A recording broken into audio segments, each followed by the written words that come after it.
Hi, I'm Matt. And I'm Dee Dee.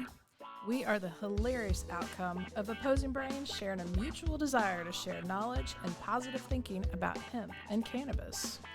We are here to tear down the walls built by Big Pharma and other big companies that seek to keep the human race in fear and divided. We are here to shatter the myths about hemp and cannabis and change the stigma of this amazing plant.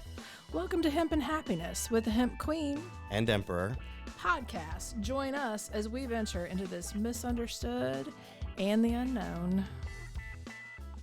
Hey, all you happy hempsters. Thanks for joining us again for our next episode of Hemp and Happiness.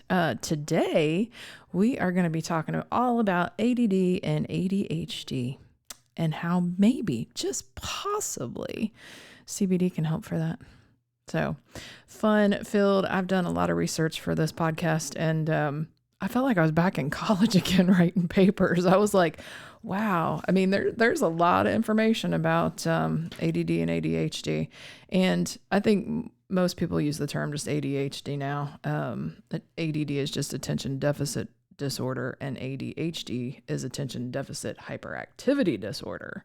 So apparently it's not as common as people think it is. That was the one thing that my research showed. But it's definitely an issue. I think I'm just getting right into it. I think that a lot of children are misdiagnosed with that. I think that, kids are kids, man. They need to play. They got energy that us old folk don't have anymore. And they need to burn off that energy. They're all about discovering new things and playing and learning. And I think it's kind of hard to make kids sit still for 8 hours a day trying to learn something. My own personal opinion, of course.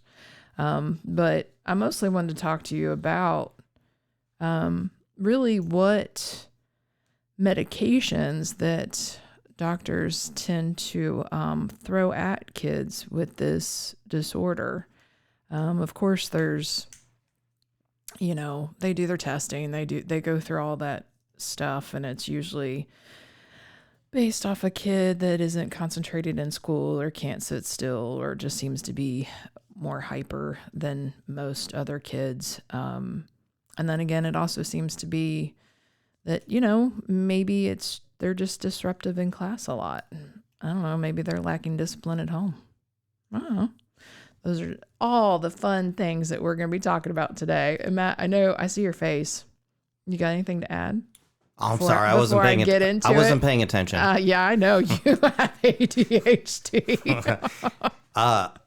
I completely agree with you. And I've not done the extensive research that you've done with ADD and ADHD, but I can tell you one thing that really hit home for me. Personal experience, I have at times in my life definitely been a workaholic, which is not a way to live your life. And one thing that I noticed, one thing that I noticed with my son was that he would be playing joyfully, and I would be working, and I would be easily annoyed. Because I would try to be working when I shouldn't have been working. I should have been paying attention to him. And when I would respond to his joy by telling him to be quiet and to settle down and do something non-distractive, which a lot of people in the United States do today to their children, and that is wrong. I was wrong. And if you're doing that, it's wrong because it's children's nature to explore, be joyful. If they're making joyful, happy noises and running around, they're doing what they're supposed to do. Exactly. Because they're children. And if you inhibit that, they're going to seek that attention and that and exercise their frustration and that restriction in any way they know how. Mm-hmm. Mind you, you're also dealing with a developing brain. So, Right. All this stuff's new to them. right. World's new. I mean, they're learning. It's all new. So It's discovery. it kills me when I see some of these parents that work all day, don't pay attention to their kids, don't spend time with their kids. And it's not a judgment, by the way, because I was one of them.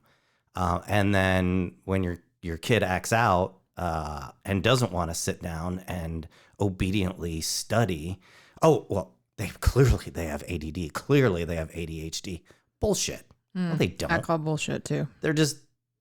They're exerting their frustration for the situation because they're not allowed to do what is within their nature to do, which is to play, explore, develop through interaction with their peers, with their parents, and with the construct that they're creating of their reality. I think most teachers that teach that younger generation, they get it. Do you know what I mean?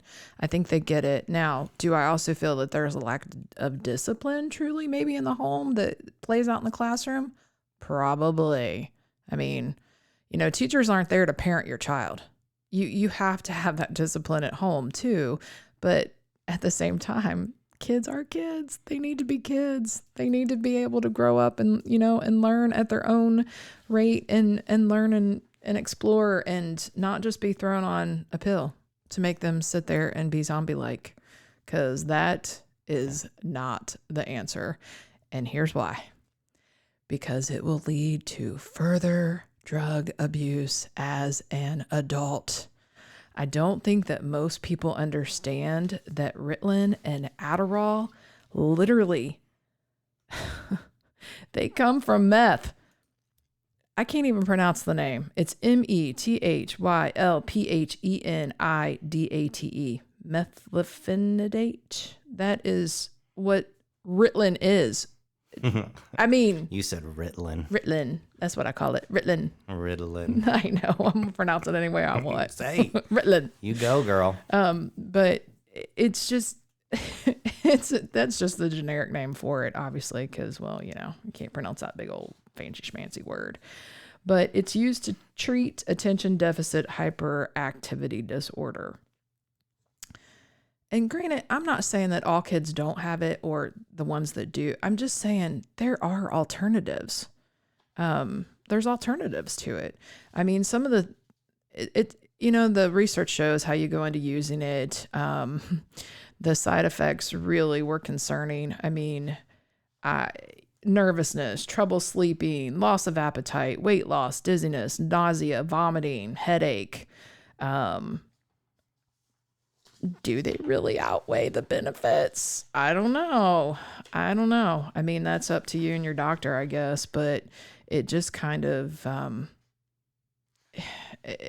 spoke to me. I was like, why? Okay, so my kid's diagnosed, and mind you, my kid's 24, so I think maybe at some point, maybe, but I don't think so. She was a good student for the most part. She had other issues growing up, but she's extremely intelligent, and she liked to play, and she played. I mean, she did. That's what she needed to do.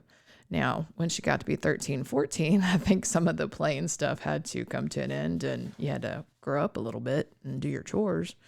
But some of the stuff that this medication causes is just scary. If you come off of it too fast, you get suicidal thoughts.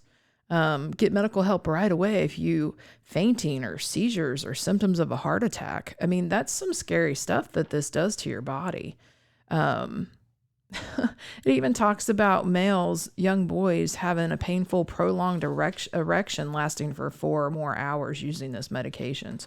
I don't know, but those boys going through puberty at that time, they don't need that. They don't need that. Which medication was that? Ritalin. Okay. So, I mean, and then Adderall is extremely abused in our society, even for adults. And the side effects to it are just as bad. It just kills me that we are so quick to jump on a pharmaceutical meth and that's okay. It pains me that we are so quick to put our children on a medication that really isn't all that great for their body. I read even more research in here about dopamine and the endocannabinoid system and how they kind of relate together, that's kind of interesting. A lot of people will use, at least adults, they are using cannabis to self-medicate for the ADD and ADHD. And I know this from my own experience in college. Sophomore year, there's a boy, but I smoked marijuana the whole time I was in college, and I made Dean's List that entire year. I was more focused on my grades. I could focus better in class. It made a huge difference for me. Now, granted, it was illegal, and it was definitely a drug, so they called it back then, which now, luckily the stigma is changing, and they're realizing more and more that cannabis and CBD and all these products out there are more medicinal in property than the drugs that are being made. I think that's so important because we're still trying to change that stigma. We talk about that in almost every show, that there is still the stigma against cannabis and CBD and hemp and all of that stuff, when even though we have an endocannabinoid system, our bodies were built to receive these. And I think that's important. There's more and more people that are using CBD products for the ADD and ADHD. 57% female and 38% male. So I think that's pretty cool that we've started using something different, and it's helping. And most people reported that this helps them immensely, that CBD does. It's helping them sleep. It's helping them stay more focused. It's helping with their hyperactive and the impulsivity and making those decisions. It's just kind of putting things into perspective, and helps people stay on task, minimize the distractibility, and mitigating agitation or irritability. And I think my husband can attest to that, because when I don't take my CBD oil, he knows I get way more irritable. So if I happen to forget it one night, I'm definitely more irritable the next day. So I think that, do your research. Obviously, we always say that. It's all about thinking for yourself, and don't believe everything Big Pharma throws at you. There are natural products that you can try to see if that helps you before you go taking a legal meth product. My oldest brother actually passed away, and he was a meth addict. And to see how much that changed his whole, and this is true meth, not Ritalin. But it's a shame. I think it's a horrible drug. And I saw what it did to him, and I saw what it did to his two kids, seeing him be that way and how much it affected them. And to this day, there's drugs, and then there is medical cannabis. And I will always say, if you are going to try something, try CBD first. Just try it. Don't let it be your last resort. Let it be your first resort. Let it be your first try, not your last resort.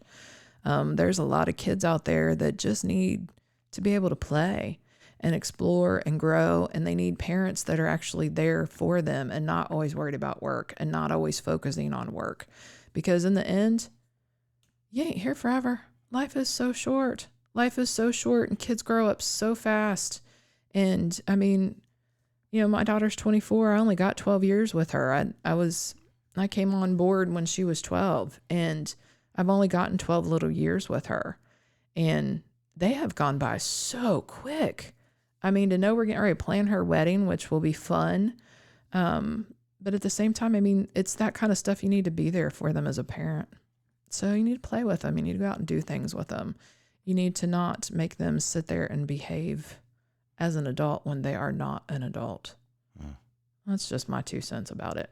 So question, in your non-medical opinion, what is the difference between a kid that's just simply not getting enough exercise, not getting enough playtime, and a kid who legitimately has a deficit disorder?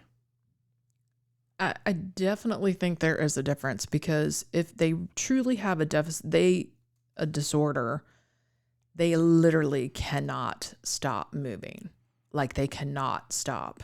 Like, it is constant. It is constantly getting in trouble, constantly doing something. And it is, and I have seen it. I mean, I've got nieces and nephews that some I would definitely say are, and others I'm like, no, they're just being a kid. Let them go play.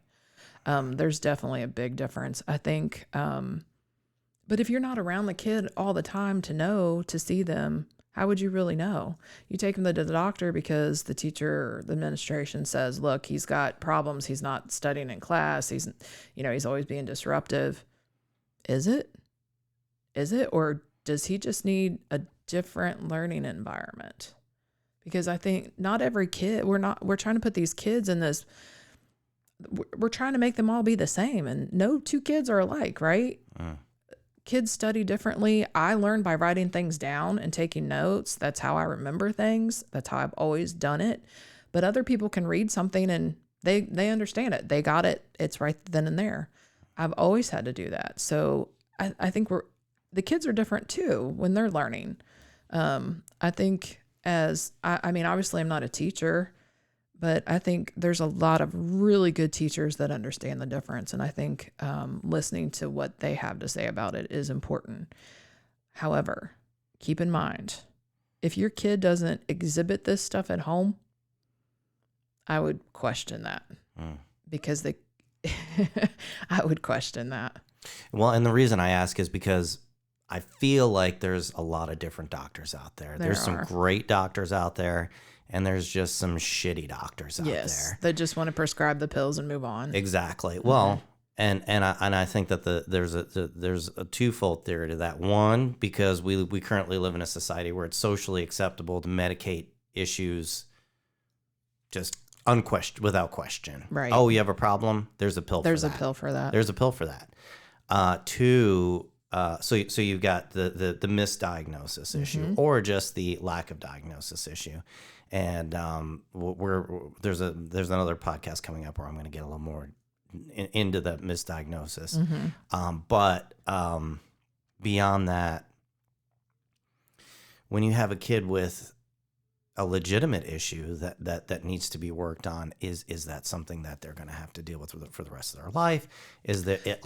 Not necessarily. In my research, it said that most kids grow up out of it. Now, for adults, I think it was only like 2% of the population that have ADHD as an adult, but most kids grow out of it. Right. And that makes me believe that maybe it's not truly ADD or ADHD. Well, and depending on the illness, they come and go. And again, Dee Dee and I are not medical professionals. This is purely opinion, free thought based. So free thought meter. Be careful. There's actual independent thinking going on. Don't freak out. Right. Don't drive off the road if you're in a vehicle right now. There will be independent thought engaged at this moment. Sorry, didn't mean to be so sarcastic. But welcome to my world. If a kid has an issue and they're working through the issue, ADD perhaps being one of them,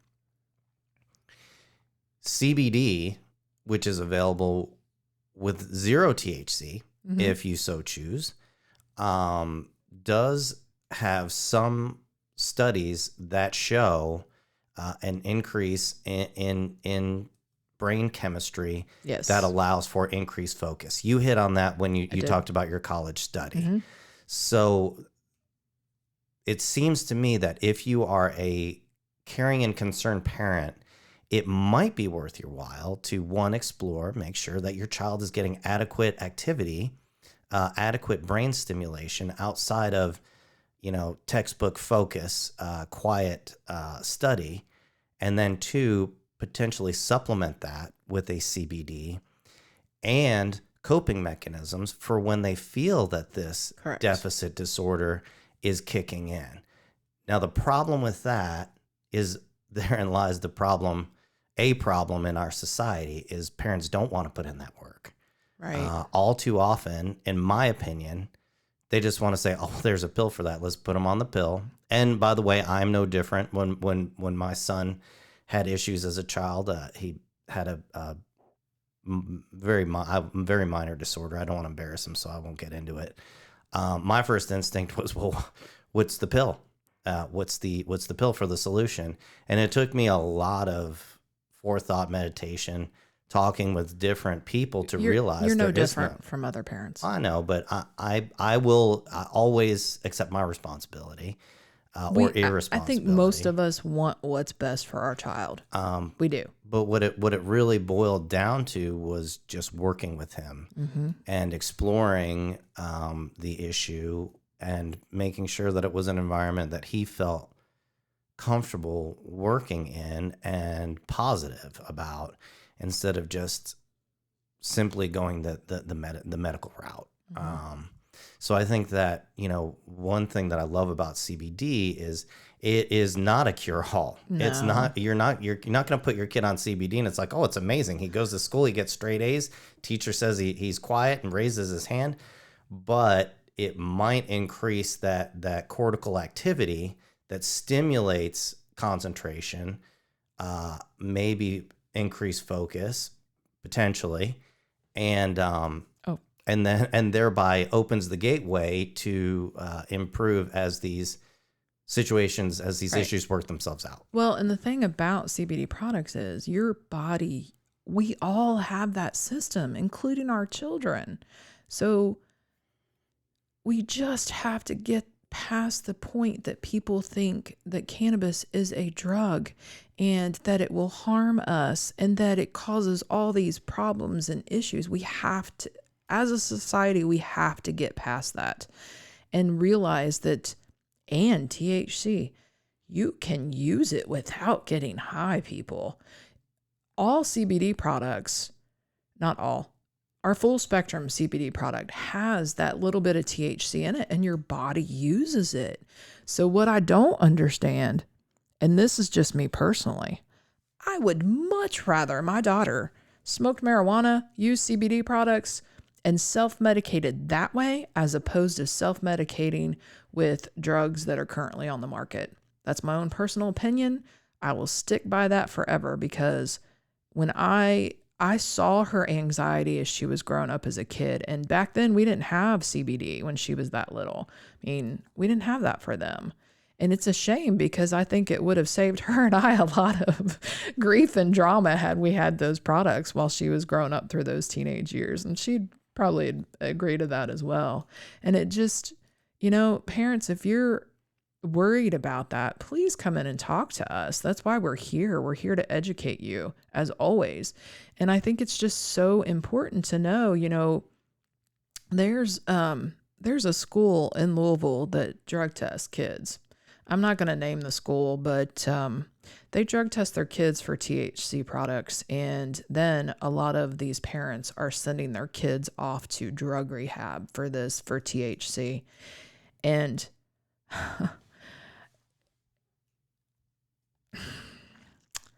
THC and marijuana is not the gateway drug that people think it is. It is alcohol and it is pills. Pills are almost always addictive. And if a child, and I wouldn't even say a child, I would say a teenager is trying THC and it's actually helping them, my gosh, get them a legal version of it. It just infuriates me that these kids are suddenly getting shipped off to rehab over marijuana products. Well, it circles back to the same thing we're talking about because do I advocate children using THC? I personally do not. And here's the reason. I'm not saying marijuana, but definitely cannabis products. Well, and CBD, full spectrum. If a child is seeking to self-medicate outside of what's prescribed by their parents, healthcare providers,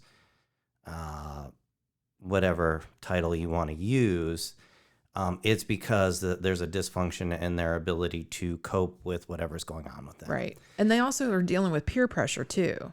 Right. So the bottom line is, Why are they struggling to cope, and what are they struggling to cope with? And if there's a product that's going to help them increase their ability to cope, yes. If they're using THC to replace coping, which a lot of kids do, yeah, good point. That's a mistake. That's a terrible mistake. And that's, in my opinion, no different. It might be a healthier version than using a prescription drug or a big pharma drug, but it's no different because they're not learning how to cope. They're not learning how to work through the problems. And the parents are not participating in the assistance of helping them work through that just problem. shipping them They're off just medicating the same as if they were using anything else. And the further along they go without developing those coping skills, the worse it gets. Yes. And then they're right back into being an adult. And then finally they go the medical route. And it's the same thing. So in that sense, that's where the gateway stuff happens. Yeah.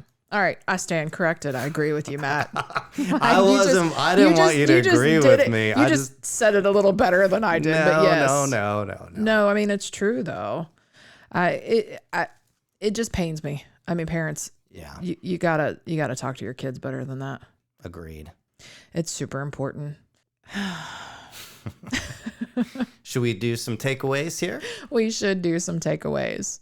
Ritalin is not always the answer.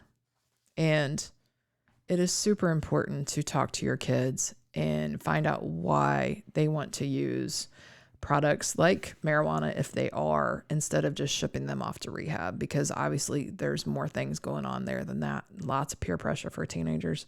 I wouldn't want to be a teenager in today's society. I wouldn't want to raise a teenager in today's society. So kudos to you, Matt, for that. But I think it's also important to know that there are alternative, safe, and healthy products out there that you could try first instead of it being your last resort. There are educated people that know about CBD products, hint, Matt and I, and everybody at our store. But, you also need to find a good doctor as well, one that knows that pills aren't always the answer. And I think that is super important in today's day and age. There's so many things that are out there that our kids are struggling to deal with. And we as a society need to keep that in mind and try and raise them differently. Matt and I are part of the Gen X generation, right? Our boomers raised us and we were latchkey. We had our own key to get home and stuff. So we're extremely independent. We always were. So, ADD and ADHD wasn't really a thing when I was growing up.